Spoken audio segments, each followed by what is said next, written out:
Hi, all. Welcome to yet another Code podcast series. Here we discuss global SaaS adoption trends, AI trends with global industry leaders. Today we have a very special guest with us, Mr. Gopinath Chidambram, who comes from automotive industry. He is an AI expert and global AI leader. Thank you so much, Gopinath, for taking out time and joining us. I must share this with all of you.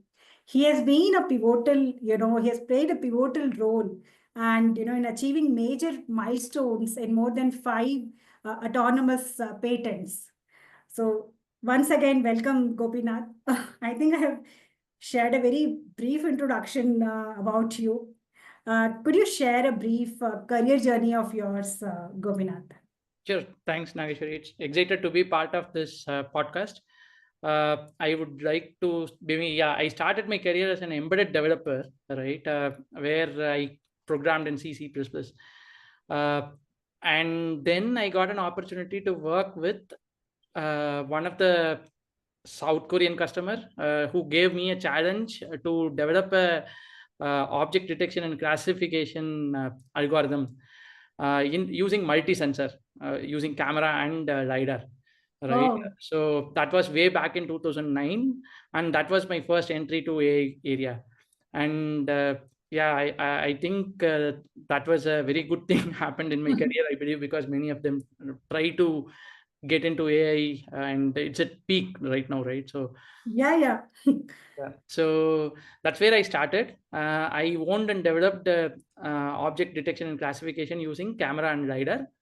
And from there, I went on to develop a complete perception stack for level 5 autonomous vehicle with 5 patents. Uh, Wow. so it is very exciting to see, right, a vehicle driving by itself without any human intervention, doing U-turn, S-curve, everything possible at the speed of 20-25 kilometers per hour. Though it is not in production, it's a prototype vehicle, which is fully autonomous without a human intervention. It can drive, evade obstacles and everything. And I'm currently with Ford, leading AI Advancement Center. Yeah, wow, that is very interesting. And AI is generally at the top of the pyramid, right? Now, Gopinath, you're an AI expert yourself, and would like to dive deep into some of the AI innovations that you have come across, and especially in the operations, and which part of the value chain is it's benefiting, Gopinath? So in terms of operations, right? So basically, uh, it is being used across. Uh, I mean, if you look at what are the concepts that are there, right? Like concepts, rather saying concepts, maybe domains. We Yeah, have developer productivity. We have core business value chain. yeah, So we do have, of course, HR, right? Like every domain. yeah, yeah. We Huh. have operations in developer productivity, core developer productivity. We have AI adoption in HR. We have AI adoption in domain Across the specific, horizontal, yeah, all the horizontals or verticals, right? So, sure. so if you look at developer productivity, I think recently Sundar Pichai also mentioned, right, probably months ago, 40% of their code is being developed by AI. Yeah, yeah, So there are a lot of agentic tools and developer-centric tools, code generation tools, GitHub Copilot. yeah, Uh, a lot of copilots are available for automated code generation. yeah, So one quick example that I could give you from developer-centric point of view, right? yeah, Front-end development. yeah, So front end is something. Uh, there are multiple tech stack that we could use. We could use React. We could use Angular. We could use a lot of front end tech stacks. So do I need the same level of front end people to develop my products now? No. mm, Right? That doesn't mean that front end people are losing their value.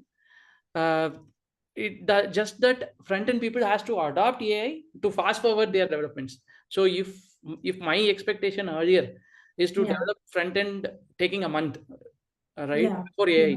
and Huh. my expectation now is to develop front end within a week. Sure. So So that's the it's optimization. not impacting the workforce as such.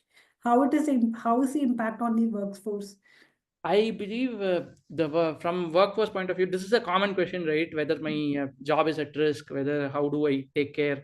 Uh, Many people are worried. Naturally, we are all human. We understand, right?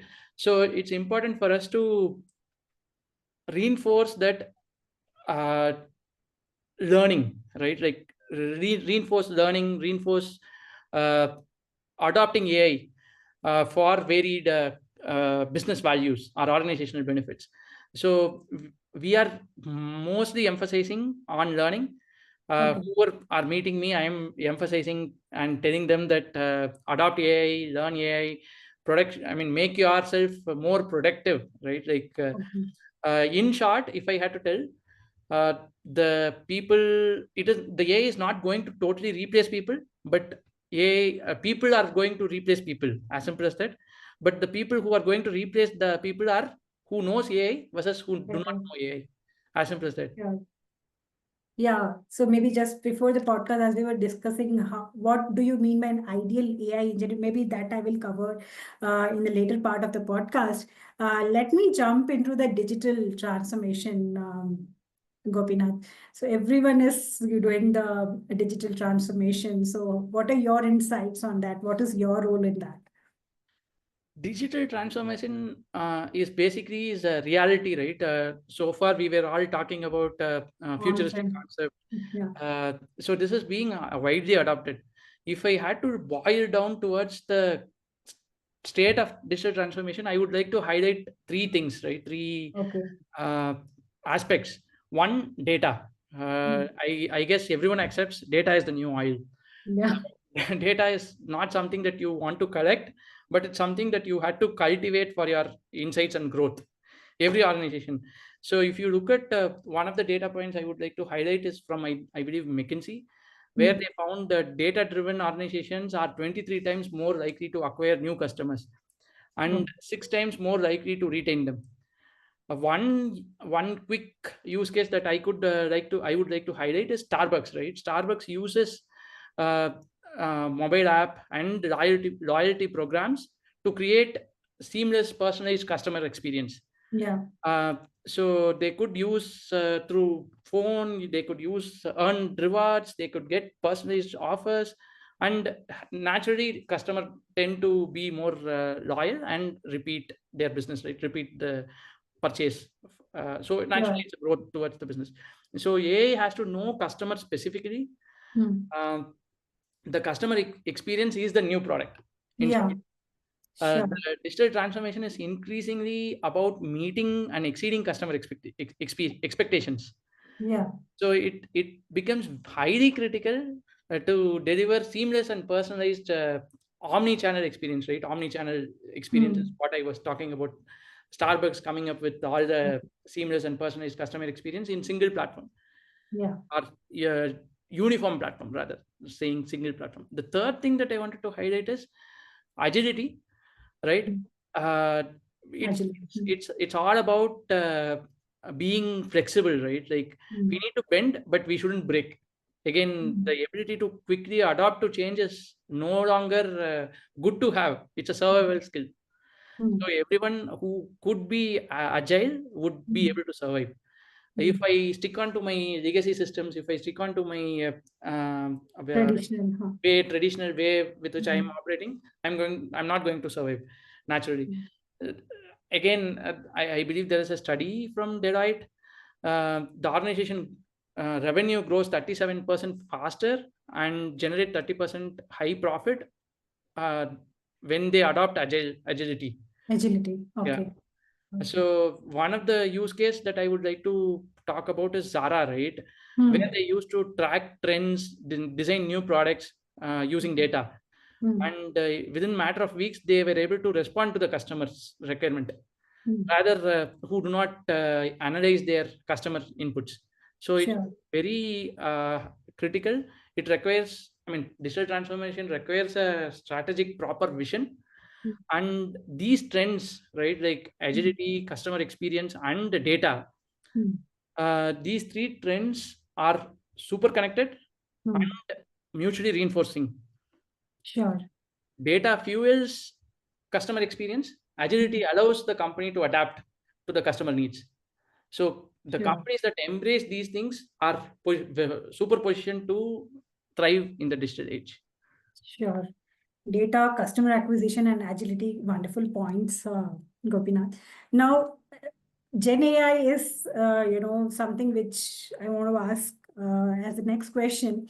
So, tell us about your journey, your exploration journey with Gen AI, especially in the design and the marketing space, Gopinath. Sure. So traditionally, right, I could tell you this. Traditionally, the automotive companies tend to design vehicles by using red clays, right? Using? They, Yeah. red clays, Yeah. right? So they sculpt 3D vehicles in red clay, and it's very time consuming. Yeah. They would like to sketch, but sketching is two-dimensional, Hmm. right? By using AI, we can turn these sketches into three-dimensional models. Hmm. So we have trained system to predict stresses and a lot of physics-based tests, right? You could think of computational fluid dynamics, or even in automotive world, maybe wind tunnel drag, right? These physics-based concepts, if I had to do it in a standard way, it's going to consume huge amount of time in design phase itself. So what Yeah. AI helps, it helps in converting 2D into 3D and then apply these physics-based models and learn from the problems or challenges that we have, redesign Hmm. iteratively in a very fast manner. So this is something which is disrupting the uh, phase of vehicle development, Hmm. and of course, the generative AI is helping a lot. Sure. No, very interesting. Now, this, pushes me to the next question about digital twin, where you actually create the replica of the physical asset. So, how is your experience in digital twin, especially in the manufacturing? Does it really saves time in prototyping before how much, by the way, how much time it takes from prototype to the actual manufactured car on road? If you could throw some light on that. Yeah, that's a good question. So if you look at digital twins, right, it's a virtual replica and it of the physical process or physical assets. So we do collect real-time data from sensors. It's not something. I mean, digital twin are of multi-scale or multiple layers, right? Hmm. Uh, uh, I believe we could simply start by saying we collect data from sensors. We have a digital Yeah. twin. Yeah. Uh, that doesn't complete the entire value proposition or entire chain, right? Like Okay. it's important to process the sensors. It's important to feed these data to AI models. It's important to simulate the entire operations. Okay. The process has to be optimized. How do we identify bottlenecks? How do we identify to prevent failures early in our production process? How do Yeah. we learn build new strategies? Sometimes, right, we had to do upside down process. For Hmm. example, the conventional way of looking at the problem statement would be totally different from how we envision our goals or how we want to solve the problem with Gen AI. Maybe I'll Hmm. tell you one quick example, right? System engineering.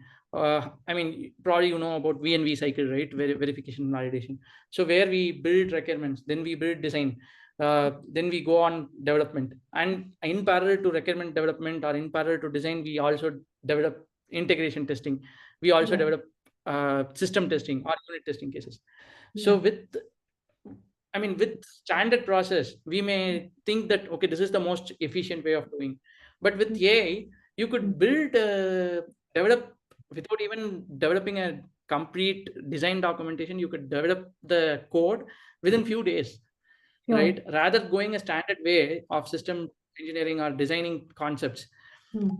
and developing your test cases and everything, you could Hmm. generate the code, you could evaluate how it goes, and you Oh, could always re-engineer immediately. okay. So Interesting. this is what Gen A is So, bringing onto the table.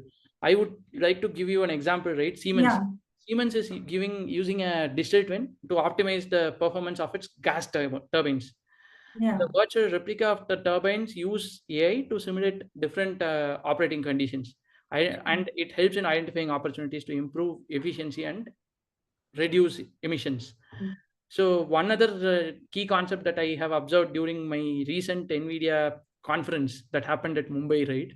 Mm. So Ola showed us digital twin how they adopt. They adopted for entire calendaring process. So Okay. when the calendaring process is known prior through a digital twin, they would Yeah. be able to detect their problems early. Okay. And of course, the disruptive dark store, right? Probably you would have Yeah. heard of dark store, that quick commerce products coming up with dark stores, Ola Yeah. dark store, Yeah. which also helps in totally simulating the environment and seeing, previewing what are the troubles it could have come, and then productionize at large scale for the consumption. Wow. And that was so elaborate.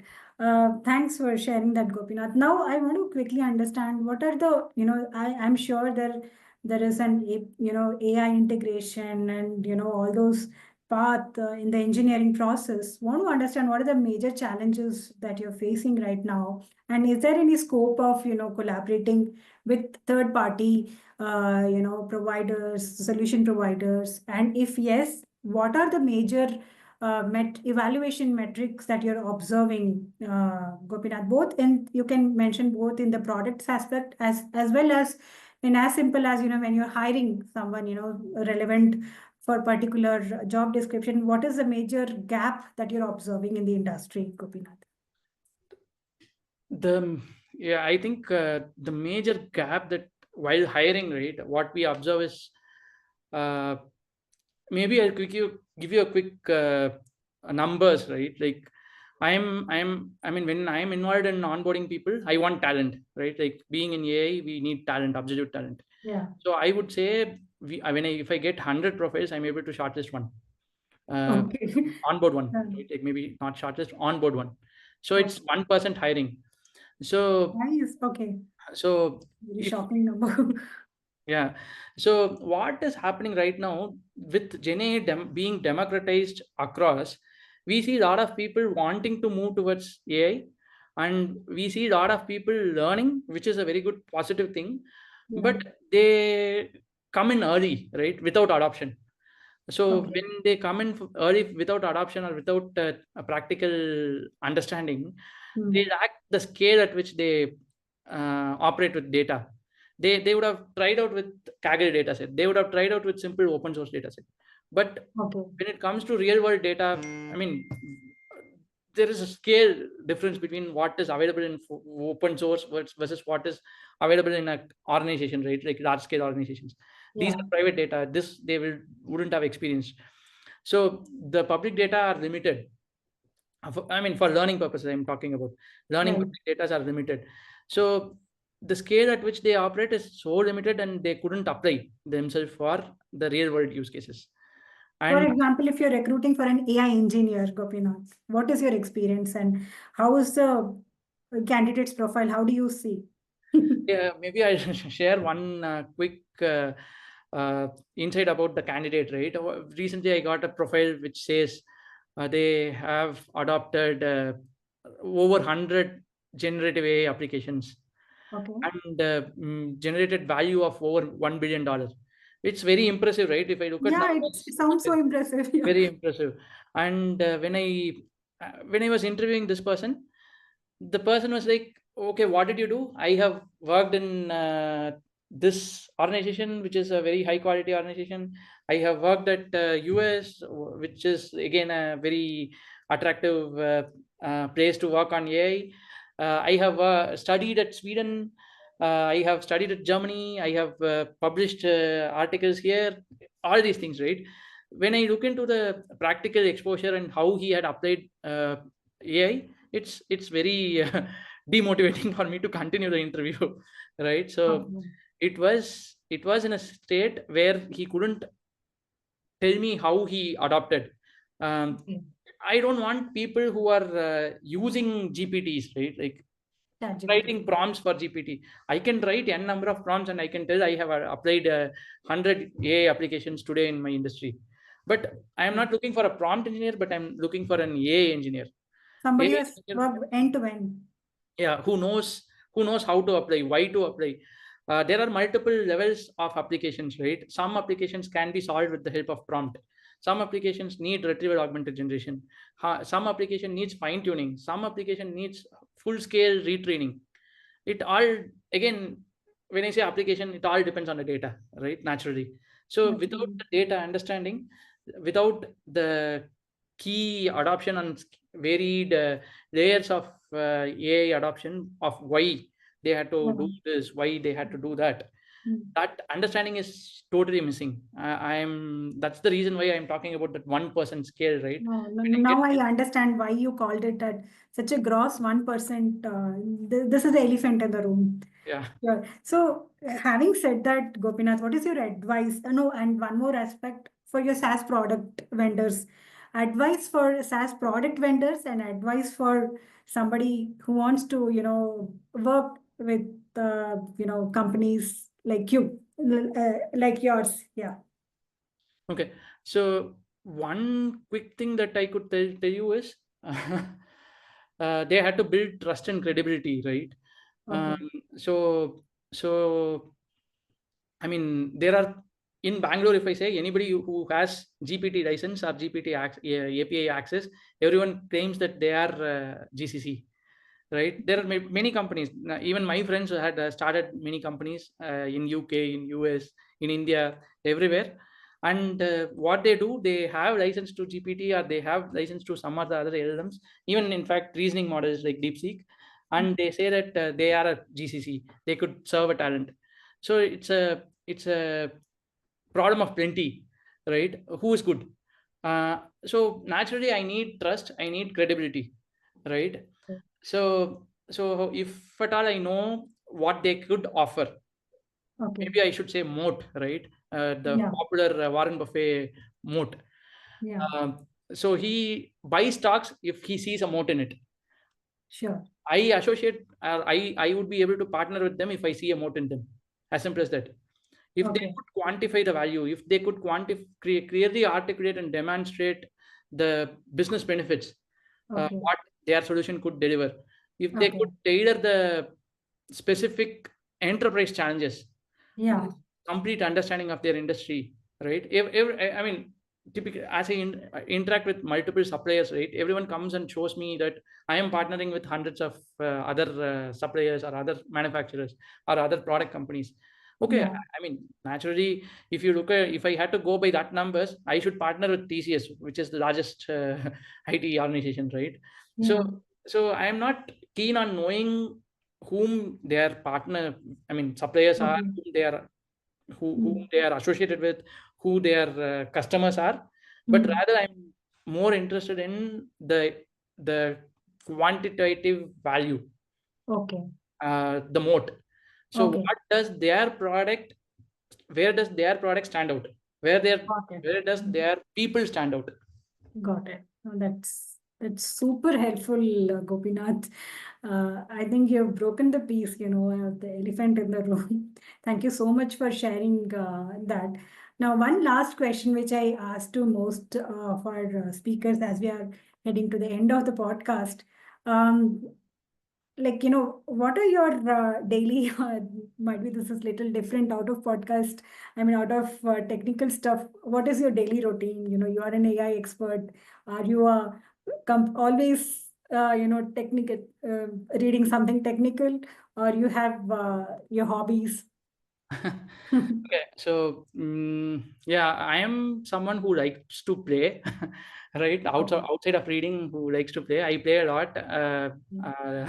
So I did. I used to play badminton. I'm not an expert in any professional games, right? Sure. But I do play. Like I do play badminton. I do play cricket. I do play chess. I do play board games. In fact, Okay. as one of the team building activity in our group is to play board game as a group. Oh, So which board game? Okay. that really helps. We do play Catan, we do play Trip to Europe, we do Okay. play chess also, right? Like pulling each other.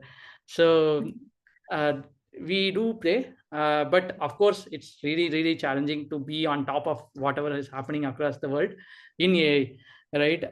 There is some, I mean, I believe you would have got to know about large concept models, which is yet to be Yeah. open sourced. So large language models came in and it is disrupting everyone. Now everyone are talking about Agentic AIs.